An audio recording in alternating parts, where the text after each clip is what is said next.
The story that captured the world's attention was one of an unknown intruder who had somehow entered a holiday apartment in southern Portugal and taken a child while her parents dined less than 100 meters away. Within hours, international media seized upon this narrative, with headlines from the BBC, Sky News, and The Guardian echoing a consistent theme.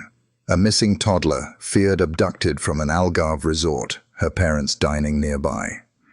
No one waited for a thorough forensic analysis or questioned the implausibility of an invisible kidnapper. The world, it appeared, had formed its conclusion before the investigation had truly begun. But what if that mind was manipulated? It prompts us to consider, how quickly do we accept an official narrative before all the evidence has been fully examined? Before we analyze the suspicions in the case, please tell me where you saw this video from. I will read it all and spread it to the world. As researcher Richard D.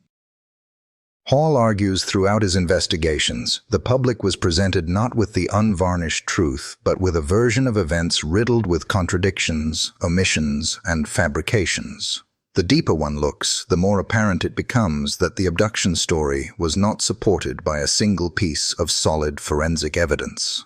At the heart of the mainstream tale lies the open bedroom window, supposedly the point of entry and exit for a phantom abductor. However, as Hall meticulously demonstrates, this key detail falters under forensic scrutiny. There were no signs of forced entry.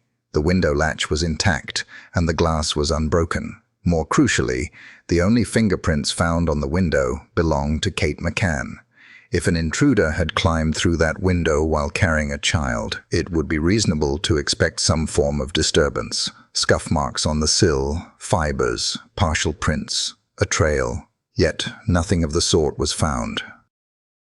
There were no footprints on the flower bed below, no traces of dirt on the floor, and no signs that anyone had entered from outside. Even the movement of the curtains, cited by Kate as dramatic evidence, was later deemed physically implausible. Faced with this complete lack of corroborating evidence at the supposed entry point, at what stage does an official account begin to feel less like fact and more like a constructed story? According to Hall, the physical reality of apartment 5A contradicted the entire narrative, suggesting a staged scene constructed to mimic an abduction, but never intended to withstand a proper investigation. Perhaps the most compelling contradictions came not from human witnesses, but from two highly trained specialist dogs from South Yorkshire Police's elite canine unit. Eddie, a dog trained to detect the scent of human remains, and Keela, a blood detection dog. Richard Hall's documentation of the dog's deployment is chilling. Eddie indicated the presence of a scent associated with human remains in several key locations: behind the living room sofa, in the bedroom where Madeleine slept, on Kate McCann's clothing, on the key fob of the Renault Scenic hire car, and inside the boot of that same vehicle. Keela, trained to detect traces of blood invisible to the human eye, gave an alert in the same apartment areas, especially near the tile grout where, as Hall explains, minute traces can seep and settle. Critically, neither dog ever gave an alert near the bedroom window, the alleged route of the intruder. This raises a critical question. Why would the findings of these highly trained animals, so pivotal in other major cases, be set aside in this instance? What does it suggest when scientific evidence is selectively ignored? Another striking omission from the mainstream narrative is the complete absence of CCTV evidence. Not a single frame of surveillance footage shows an unknown man leaving with a child. Praia da Luz had cameras across key entry and exit points, yet no viable suspect was captured, no blurred figure, no hurried movement. For Richard Hall, this is yet another significant red flag. The clean escape of a stranger through a window and out of a resort without being seen by anyone or anything is, in his view, a forensic fantasy. In an age of surveillance, is the complete absence of any visual trace truly plausible?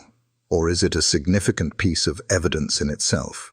Despite being portrayed by UK media as incompetent, the Portuguese Polícia Judiciária, PJ, conducted a thorough early investigation.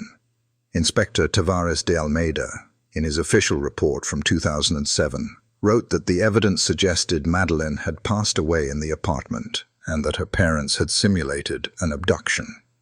This starkly different conclusion from the lead investigators was rarely mentioned in British coverage. How might the public narrative have changed if this perspective had been given equal weight from the start? Richard D. Hall emphasizes that the real investigation was effectively blocked not by a lack of leads, but by overwhelming pressure from UK diplomats and press to keep the abduction story alive. To better grasp the vast disconnect between the media's portrayal and the forensic findings, Hall presents a striking side-by-side breakdown. For instance, while headlines repeated the claim a kidnapper had forced open the window, forensic examination revealed no signs of forced entry, only Kate McCann's fingerprints. While physical evidence was said to be absent, the truth is there was no trace of anyone other than the family's DNA. And while British media downplayed the scent detection dog alerts, the dogs themselves reacted powerfully to areas and items associated directly with the McCanns. The difference between perception and reality, as Hall makes painfully clear, is not a matter of opinion, but of evidence. In his work, Hall returns to a single unsettling question. If there is no trace of an abductor, no DNA, no prints, no sightings, no forensics, why does the world still believe one exists? His conclusion is that the abduction narrative was manufactured and maintained to shield a deeper truth. Of all the images associated with the Madeleine McCann case, none has been more iconic or controversial than the so-called last photo. Captured by her father, Gerry, on the afternoon of May 3, 2007, it became a pillar of the narrative, a serene moment before the tragedy. But to Richard D. Hall, the photo is a calculated construction. His analysis of the sunlight and shadows suggests a time closer to midday than the 2:30 p.m. claimed by Gerry McCann.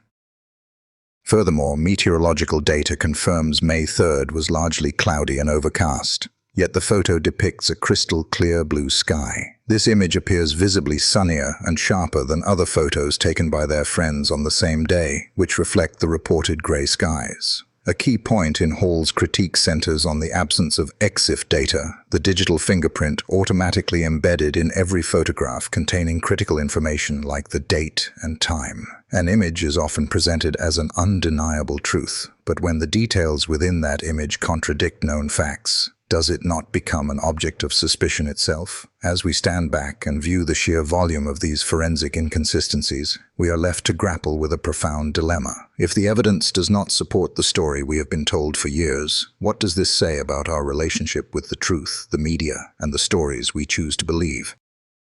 A digital photograph's metadata, its EXIF data, contains its verifiable fingerprint. The exact time and date a photo was taken, the camera model, aperture settings, and sometimes even GPS coordinates. In the case of the so-called last photo of Madeleine McCann, however, all of this identifying data was stripped before the image was released to the public. The McCanns claimed the original image had been transferred between devices and modified for publication, resulting in the data loss. But to researcher Richard D. Hall, this explanation falls flat.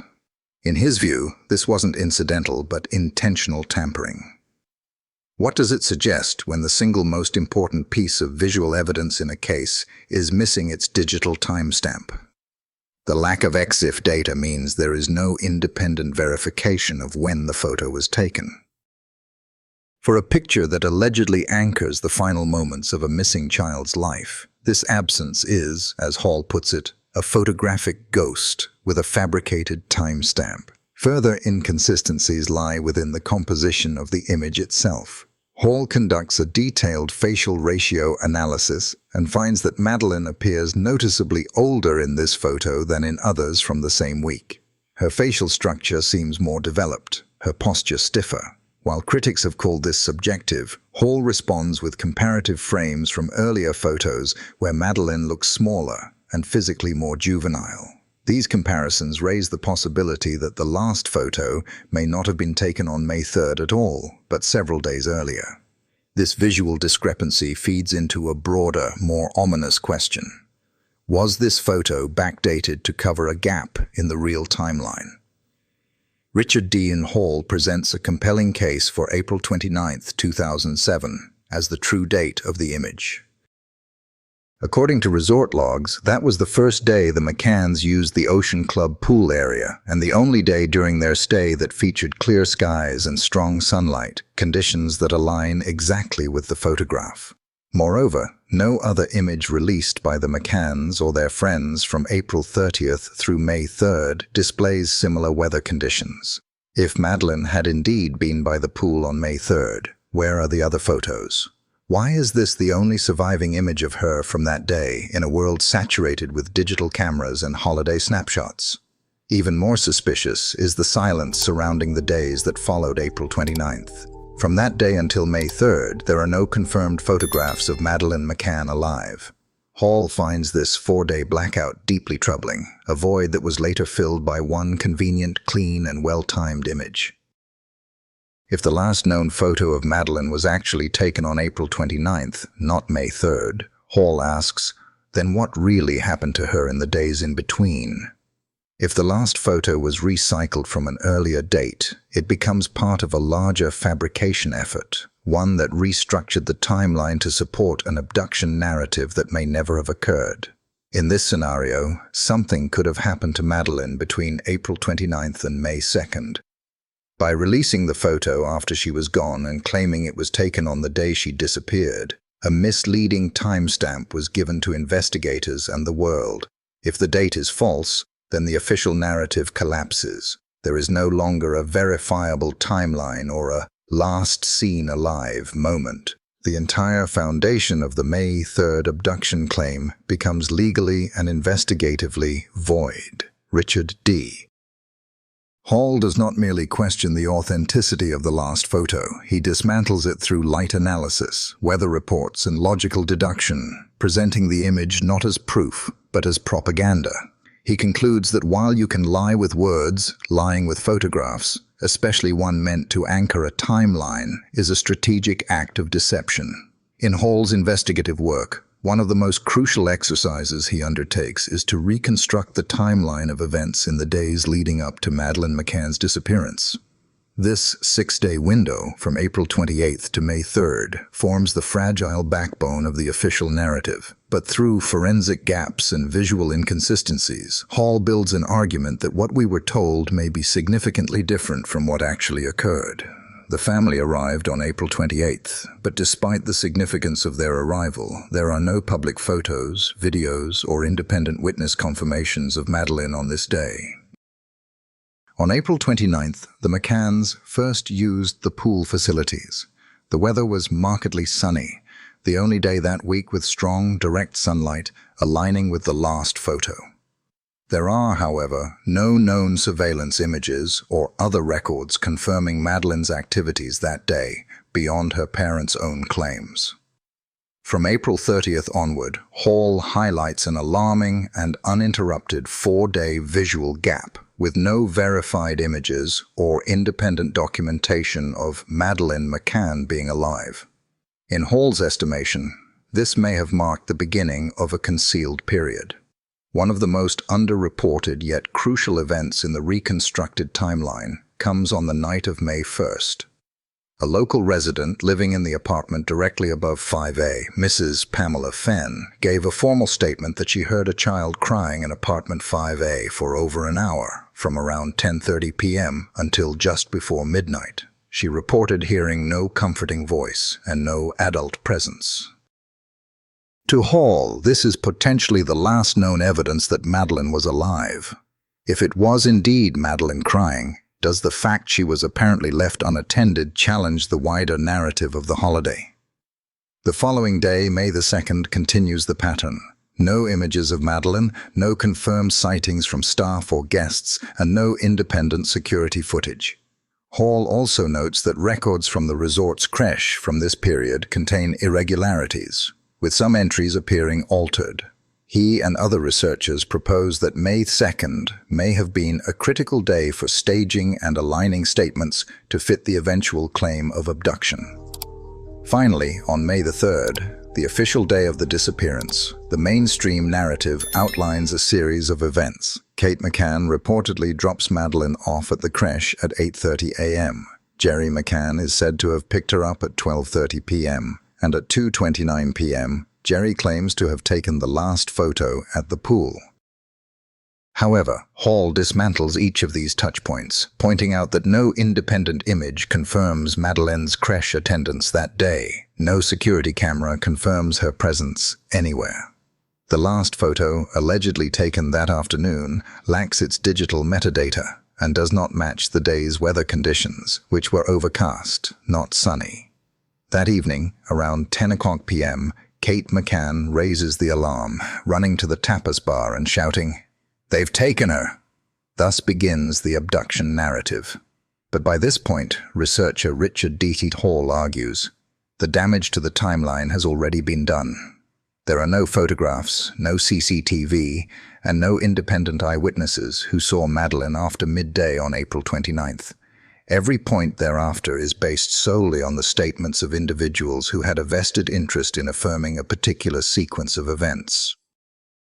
From April 28th to May 3rd, a troubling pattern emerges, one that Hall identifies as a deliberate blackout of verifiable evidence. On April 28th, the day the McCanns arrived, there were no photographs or independent witnesses. The following day, April 29th, is potentially the date the now famous last photo was taken, though no external evidence supports this. On April 30th, the blackout begins in full. No photo, no witness, no resort data confirming Madeleine's existence. By May 1st, the only documented event comes from Mrs. Pamela Fenn, who reported hearing a child crying for over an hour, but again, there are no images or official records to contextualize it. The silence continues into May 2nd, with no evidence whatsoever placing Madeleine anywhere. When a timeline relies entirely on personal testimony without a single piece of independent corroboration, at what point does it cease to be a reliable record of events? On May 3rd, the official day of her disappearance, the disputed last photo is said to have been taken, yet no independent witness saw Madeleine and no camera captured her that day. Hall argues that this 6-day gap in the record is no coincidence, but rather a strategic absence that calls the official narrative into question. From his perspective, the official timeline was not simply flawed, it was fabricated. He argues that Madeleine likely passed away suddenly on April 29th or 30th. The last photo was held back and presented after the fact to anchor a new timeline.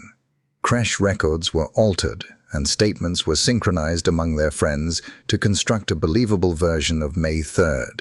He contends the entire period from April 30th to May 3rd was used to design a cover story. If Madeleine was last verifiably present on April 29th, then what happened in the next 96 hours wasn't a search, it was a staging.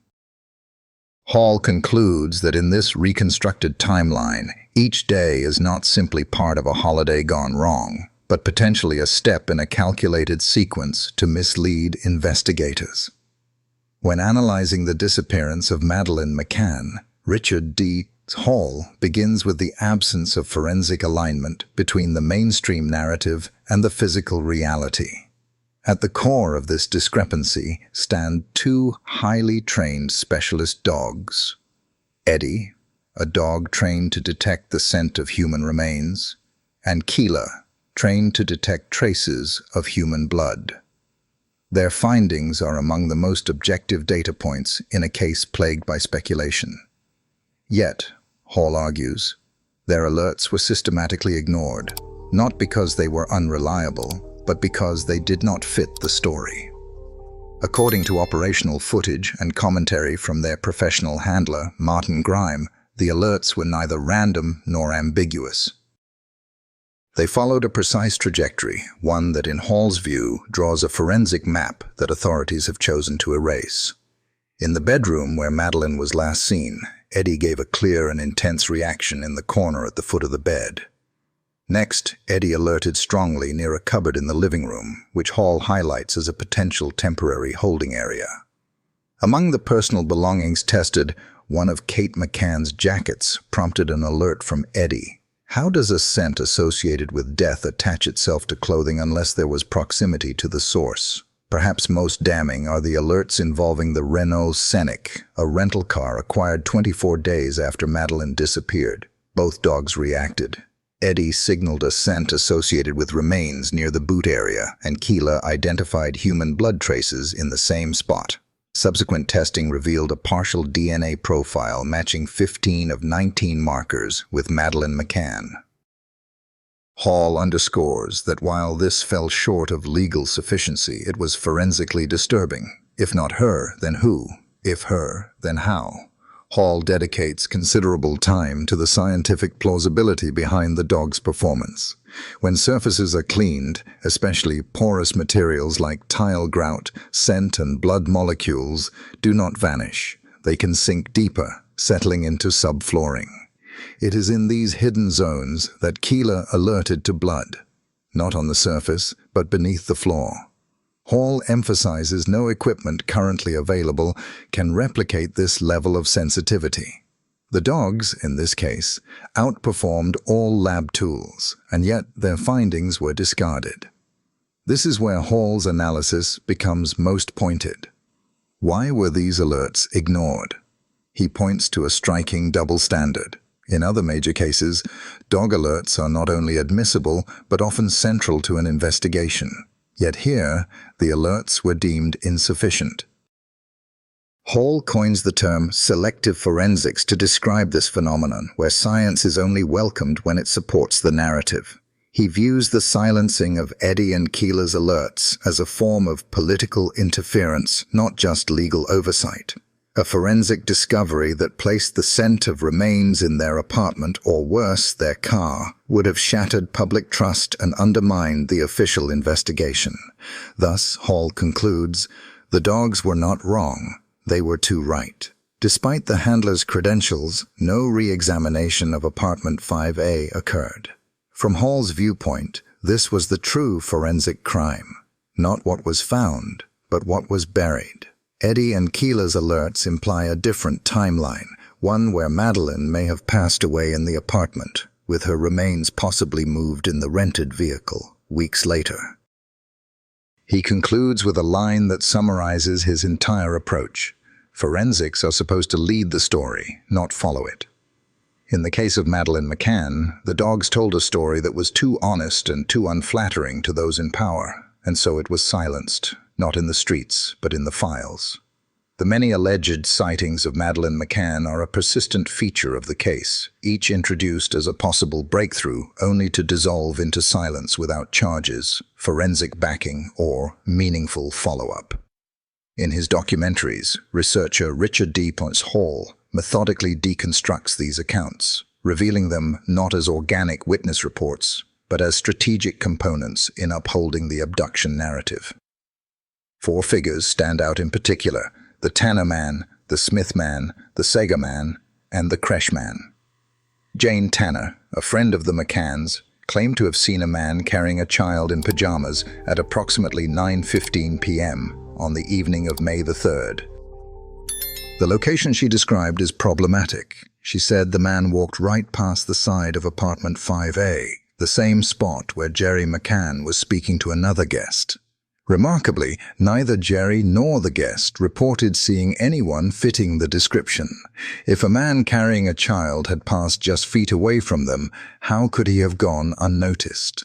Furthermore, Tanner's description was exceedingly vague, essentially a ghost sketch of a figure. Hall raises a logical question. If Jane Tanner truly saw this, why did she not intervene or alert someone that night? He posits that the Tanner Man sighting served a clear purpose: to introduce the idea of an abduction early, before any contrary forensic evidence could take hold. At approximately 10:00 p.m. the same night, the Smith family, Irish tourists, reported seeing a man carrying a child. Initially, they could not identify the man. However, several months later, after seeing news footage of Gerry McCann, the family patriarch, Martin Smith, reported that the man's posture and gait closely resembled Gerry's. This revelation was significant and troubling. If the man the Smiths saw was Gerry, it would mean Madeleine had not been abducted by a stranger at all. Despite this, UK media outlets largely ignored Martin Smith's amended statement, and the lead was not publicly pursued. To Hall, this was no coincidence. Of all the sightings, the Smith sighting posed the greatest risk to the official narrative. Does its systematic burial suggest a conscious effort to control public perception? In 2007, a German man holidaying in the nearby town of Seger was labeled a potential suspect, and his personal details were widely published in newspapers. No charges were ever brought against him. He was later proven to have no connection whatsoever to the disappearance. Hall criticizes the media's role here, suggesting the man was sacrificed on the altar of public curiosity, a scapegoat to maintain the illusion of progress while distracting from real inconsistencies. This raises a crucial point about media ethics. Where is the line between public interest and trial by media? In 2013, 6 years after the disappearance, a new figure, the Crècheman, was introduced during a high-profile BBC broadcast. This man, a vacationing parent, was said to have been mistakenly identified by Jane Tanner. Suddenly, the Tanner man sighting was solved. But for Hall, this resolution raised more questions than it answered. Why did it take 6 years to identify an innocent man? And if the original sighting was an error all along, why was the entire abduction narrative built upon it never reconsidered? Hall views the emergence of the Crècheman as a retroactive correction to a foundational error. He asserts that none of these individuals were ever real suspects, and instead each played a tactical role. The Tanner man provided the initial seed for the kidnapping theory. The Smith man was quietly suppressed. The Seger man was a media decoy, and the Crècheman allowed the narrative to be tidied up without implicating anyone internally. Hall's final judgment is chillingly precise. When a case has multiple suspects who vanish without charges, it's a sign they were never meant to be real. These phantoms didn't help solve the case. They helped obscure it. When witness testimony remains perfectly consistent for nearly 2 decades across a large group, one must ask, is this genuine memory or a coordinated narrative? This question lies at the heart of Hall's suspicion toward the Tapas 7, the friends who dined with the McCanns that night. He applies the lens of group memory contamination, a psychological phenomenon where individuals unconsciously conform their recollections to align with a dominant group narrative. The Tapas 7 maintained an unusually stable story that they all took turns checking on their children. By 2008, their statements aligned with uncanny precision. A major point of contention is the timeline of these checks. According to various testimonies, someone checked at 9:05 p.m. and another at 9:15 p.m., yet they never crossed paths in the narrow walkway.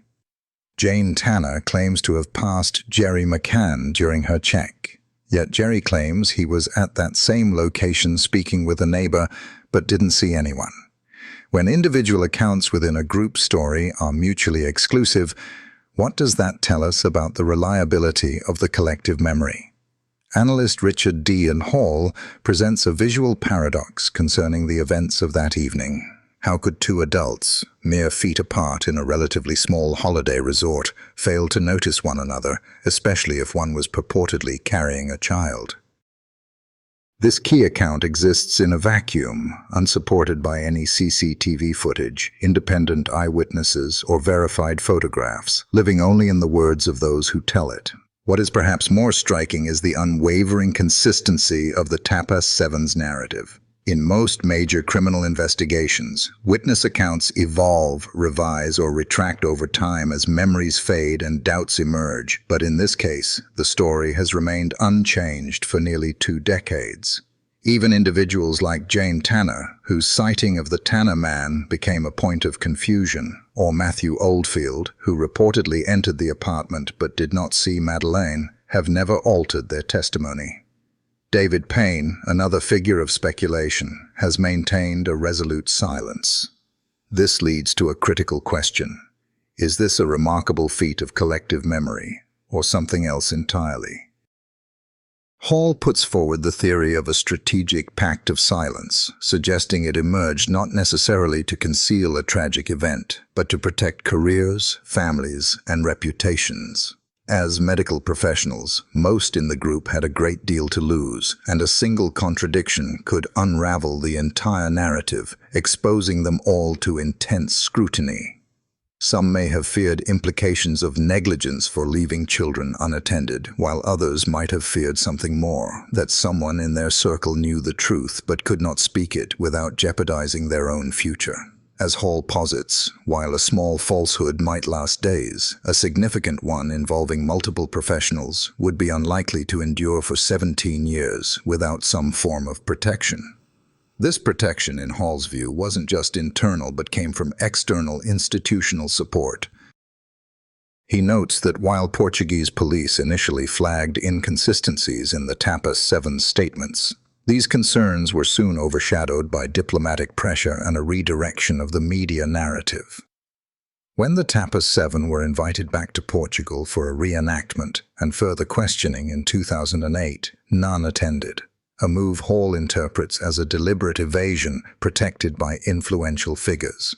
The British press, for its part, largely portrayed the group as loyal friends, helping grieving parents, and in doing so, created what Hall terms an immunity of consensus. But does a consensus narrative automatically equate to the truth, or can it sometimes serve to obscure it? This culminates in what Hall describes as passive collusion, not an active conspiracy, but an unspoken agreement where silence itself becomes a weapon. This form of complicity, he argues, is more dangerous than overt criminality because it makes the truth almost impossible to extract. Some may have genuinely believed they were doing the right thing. Others may have acted out of fear, but the effect was an impenetrable wall of testimony supporting the abduction story, even as forensic evidence, or the lack of it, pointed elsewhere. Hall concludes that this steadfast consistency is the result of intention, where loyalty becomes complicity and silence becomes part of the story itself, locking the truth about Madeleine's fate not in evidence, but in a carefully managed memory. Where physical evidence is elusive, independent analyst Peter Hyatt shifts the focus to a different form of clue: the embedded confession. Hyatt's thesis is that while people may not confess intentionally, their choice of words can often reveal hidden truths. He argues that deception places a significant cognitive burden on the brain, which naturally seeks to tell the truth, causing fragments to leak out in speech patterns and phrasing. Hyatt examines Kate McCann's first reported words upon finding Madeleine's bed empty. "They've taken her." He questions this immediate conclusion of an abduction. Why not "she's gone" or "Madeleine is missing," which would be natural expressions of confusion. To Hyatt, the certainty and the immediate introduction of a perpetrator, "they," suggests a preloaded narrative rather than a spontaneous discovery. Could this, however, simply be the frantic utterance of a parent in unimaginable shock, or does the specific wording carry a deeper significance? Similarly, Gerry McCann's repeated phrase, "there's no evidence Madeleine came to harm," is scrutinized. Hyatt notes the passive, legalistic framing. It is a statement about a lack of proof, not an emotional conviction of her well-being. The phrasing "came to harm" also avoids attributing any action. Is this the language of hope, or, as Hyatt suggests, legal shielding? When questioned about the alerts from the specialist detection dogs, Eddie and Keela, which indicated the scent of human remains and blood in both the apartment and the McCanns' rental car, Gerry McCann's reported retort was, "Ask the dogs." Hyatt classifies this as linguistic deflection. Instead of addressing the scientific implications, he employs sarcasm. Perhaps most significant to Hyatt is the absence of a direct, forceful denial. He argues that innocent individuals instinctively deny specific allegations. The McCanns, he observes, often speak in persuasive abstractions. "We love her. We would never harm her. which seek to build sympathy rather than issue a factual rebuttal. While Hyatt does not accuse, his analysis of the McCanns' language finds it consistently troubling, leaving him to pose a final stark question. Why use persuasion if a simple, direct denial would suffice? Analyst Peter Hyatt concludes that the McCanns' words betray them, suggesting the truth has been told, just not in the way one might expect, hidden beneath layers of carefully chosen language. Richard D. Hall shares this perspective, presenting Hyatt's findings as a form of psychological forensics. It is a chilling final thought. In a case filled with so many misdirections and such tight narrative control, perhaps the truth has been waiting not in physical evidence, but in the words themselves. When a 3-year-old girl vanishes from a holiday resort, it should be a matter for the police and the courts. But in the case of Madeleine McCann, the search for a child evolved into a global public relations campaign, one in which forensic findings were sidelined and a specific narrative was manufactured and fiercely protected by powerful UK institutions. At the heart of this was Clarence Mitchell, not merely a spokesperson but a former director of the UK government's Central Office of Information. His reassignment to handle the McCann family's media was, for a private case, highly unusual, representing a level of government communication support rarely seen for private citizens. According to analyst Richard D. Hall, Mitchell's role was strategic. He wasn't just managing public perception, he was engineering it. The core message, that the McCanns were innocent victims and Madeleine had been abducted, was relentlessly promoted. This raises an important question about the line between public relations and the course of a criminal investigation. Where should one end and the other begin?